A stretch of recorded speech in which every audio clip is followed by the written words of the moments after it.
ప్రభువు నామమునకు స్తోత్రం కలుగునుగాక. ఈ ఉదయకాలము మీకందరికీ వందనాలు తెలియచేస్తున్నాను. ఈ దినము మిమ్ములను బలపరచు దేవుని మాట.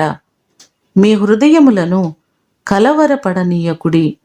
యోహాను సువార్త 14వ అధ్యాయము 27వ వచనం. యేసు తన శిష్యులతో ఈ మాటలు అంటున్నారు. నా శాంతిని మీకు అనుగ్రహించి వెళ్ళుచున్నాను. లోకమిచ్చినట్లుగా నేను మీకు అనుగ్రహించలేదు.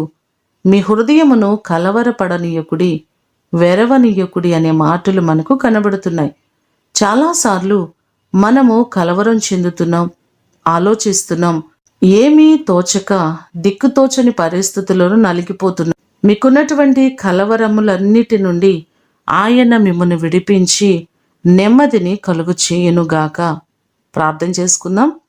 సకల ఆశీర్వాదములకు కారణభూతుడవైన మా ప్రేమ కలిగిన పరలోకపు తండ్రి, మీ పాదములకు వందనాలు, స్తోత్రాలు. మీ హృదయములను కలవరపడనీయకుడని ఈ దినము మీరు మాతో మాట్లాడుతున్నారు. మాకున్నటువంటి ఆలోచనలు, ఆందోళనన్నిటి నుంచి మీరు విడిపించండి.